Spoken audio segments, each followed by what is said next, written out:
commencé mal, ça finit bien. Et pas comme l'aurait voulu finalement, la dernière action. Ouais, on peut encore valider, le match sur une dernière action. Je pense que Félix fait le geste qu'il faut. Et le gardien, il la sort. Hein, donc Mpassi, il gagne un point en marquant contre l'Orient et il a gagné un point ici. Maintenant, on a manqué quand même de tonicité sur notre première mi-temps, de jambes. Les ballons entre deux, on n'arrivait pas à les arracher. On a manqué de puissance. Donc, il y a eu une réaction en deuxième mi-temps parce qu'il était interdit de perdre ici. Maintenant, c'est encore un nul. C'est long pour nous de faire autant de nuls et de jamais valider. Maintenant, c'est comme ça, il faut s'accrocher, s'appuyer sur ce qu'on fait de bien parce qu'il y a des bonnes choses et puis corriger ce qu'on a fait de moins bien.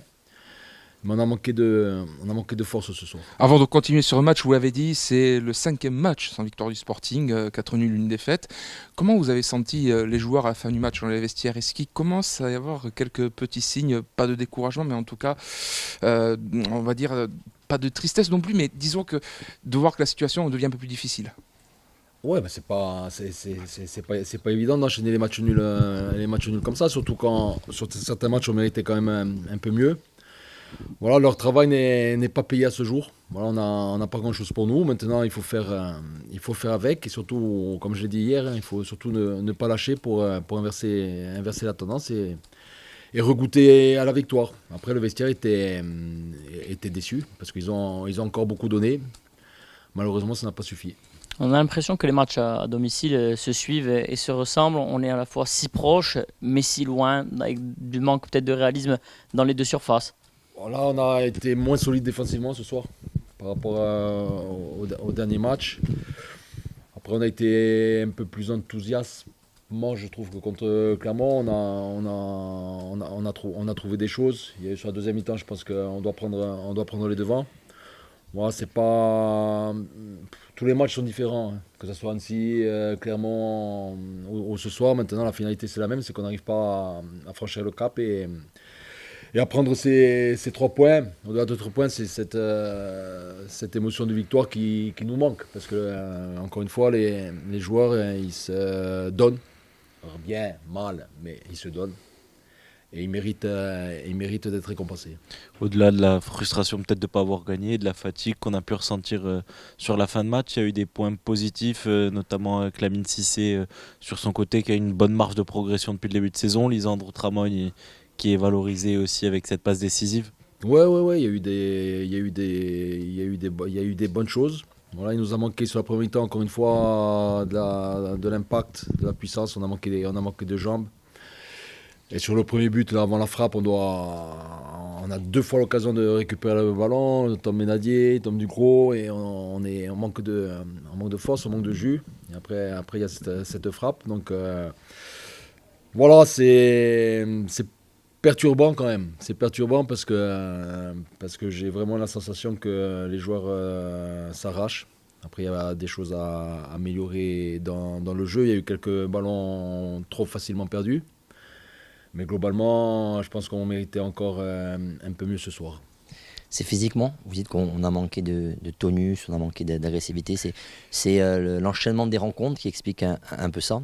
Il y a plusieurs choses. Vous savez, à la mi-temps, j'aurais donné un exemple. Moi, je pense qu'on manque d'agressivité en ce moment. Je pense qu'on a, notamment à la maison, les matchs qu'on a gagnés, c'est quand on avait une très grosse agressivité, une saine agressivité, mais une grosse agressivité. Parce que j'ai dit à la mi-temps, j'ai dit les gars, au bout de 1 minute 30, Tom Ménadier il se fait défoncer, et on ne réagit pas. Au bout de 15 minutes, je ne sais pas qui se fait défoncer, on ne réagit pas. Alors je ne demande pas de mettre des gifles, je n'ai jamais demandé. Mais on ronronne un peu. Mais c'est peut-être parce qu'aussi on est un peu fatigué, mais il faut retrouver ça. Par contre, sur la deuxième mi-temps, voilà, il y a eu réaction. Hein. Peut-être qu'ils étaient très fatigués, mais ils ont donné plus que ce qu'ils avaient peut-être. Moi, on a eu l'impression en première mi-temps qu'il y a même eu à un moment donné de la nonchalance. Peut-être que je me trompe, mais c'était comme si on jouait un petit peu facile. Non, je pense pas. Sincèrement, je pense pas que ça soit de la nonchalance. Je pense qu'il y a eu des pertes de balles faciles pour le coup. Mais c'est un manque de justesse. Sincèrement, c'est pas le style du groupe. Et puis encore une fois, on ne survole pas la Ligue 2 pour être nonchalant, mais non, sincèrement, c'est pas dans la nonchalance, c'est un manque de justesse et encore une fois, à un moment donné, peut-être un peu de brouillard. Donc j'ai retenu quand même deux propos, puisque bon, il y a le côté positif, on revient et on montre qu'on a aussi cette hargne, mais j'ai entendu de votre part quand même deux choses importantes. La défense n'a pas eu le répondant habituel ou ce que vous souhaitiez en termes de présence et d'étanchéité. Et après, il y a justement ce côté révolte qu'en première mi-temps, on n'a pas vraiment vu. Alors, c'est dû à quoi on parle des matchs qui se répètent, mais justement, on n'est pas trop beau après quand un peu ce que vous dites, je crois, à demi-mot, quand on marque ce premier but, on dit ouais, fata. Non, je pense pas, parce qu'encore une fois, moi, l'image de la première mi-temps, ce qui me marque, c'est quand Tom il se fait défoncer, comme Menadi se fait défoncer. Et qu'il n'y a pas de réaction collective. Si vous vous souvenez bien contre Amiens, il y a tout le monde qui fait 70 mètres là, côté but. Donc voilà, mais après, une fois qu'on a dit ça, on manquait quand même de tonicité sur ce match-là, que ce soit Guevara qui a retrouvé des jambes et de la tonicité, mais sur la seconde mi-temps. En première mi-temps, c'était un peu plus compliqué. Gustave n'a pas eu l'impact habituel. Il fait un match correct, mais il n'a pas eu l'impact habituel. À un moment donné, vous l'avez même secoué. Non, mais c'est parce qu'il s'oublie. Le danger sur ces matchs-là, c'est qu'à un moment donné, ils veulent tellement retourner le truc qu'on perd le fil et on fait n'importe quoi. Donc il faut surtout pas faire n'importe quoi. Après, on a manqué aussi d'impact un peu au milieu. Tom Ducrot met un super ballon là sur Cissé, c'est vraiment un beau but. Mais il a enchaîné, il a tout enchaîné. Alors même si on a fait que mi-temps à la CA, voilà, Tom Ducrot avec un match par semaine, le ballon sur le côté, il sort avec le ballon. Menadier, le ballon sur le côté avant le premier but, il sort avec le ballon. Maintenant, voilà, c'est comme ça et il fallait trouver les ressources nécessaires en première mi-temps pour faire un peu différemment. On les avait pas. Par contre, ils les ont eu en seconde mi-temps et on a poussé pour arracher cette victoire. Quitte à se faire punir, mais on voulait aller la chercher vraiment. Vous parliez de manque d'impact au milieu. Est-ce que c'est pour cela, selon vous, que notamment en première période, le jeu offensif est surtout passé par les côtés? Un Giamma Jote qui est d'habitude plutôt un régulateur, on ne l'a pas beaucoup vu dans la première période. Est-ce que c'est à cause de ça, de ce manque d'impact? Non, c'est à cause de la manière de défendre de Rodez, où les sorties de balle, elles se faisaient par nos latéraux. Ils ont un bloc très, très compact, ils viennent nous chercher. Il faut sortir par les latéraux. Après, vous trouvez un relais au milieu pour jouer à l'opposé ou jouer un peu plus direct. Mais c'est plutôt par rapport au fait de l'animation défensive de Rodez. Ce soir, coach, c'est 2 buts, c'est aussi 16 tirs au but, beaucoup de situations. On est dans un enchaînement de matchs, on a dit 5 en 14 jours.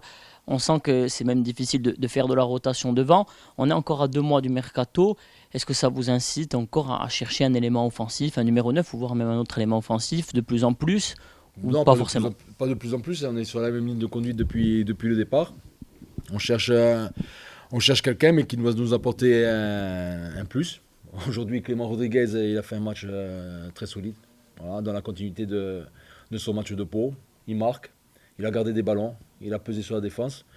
Donc oui, on cherche quelqu'un justement, parce qu'à un moment donné, il faut, surtout sur les postes offensifs, il faut trouver un turnover, il faut faire tourner. Mais il faut qu'on trouve un joueur supérieur à Clément, supérieur à Lamine, supérieur à Amine Boutra, supérieur à Félix Tom, voilà, tout simplement. Et aujourd'hui, on l'a pas sous le coude. Mais le club travaille, là c'est le recrutement travail et j'espère qu'on aboutira à quelque chose au mercato. Mais avant le mercato, il y aura rien. Enfin, je pense. Sur cet enchaînement de matchs, pas d'alerte pour vous au niveau des joueurs sortis fatigués? On verra demain matin. Apparemment, il n'y a pas de bobo. Maintenant, ça a été un match âpre. Et les joueurs ont beaucoup donné. Donc on va voir demain dans quel état on est. Et puis surtout vendredi, voir l'état des lieux des forces en présence pour trouver une équipe et un groupe pour chercher cette victoire à Caen.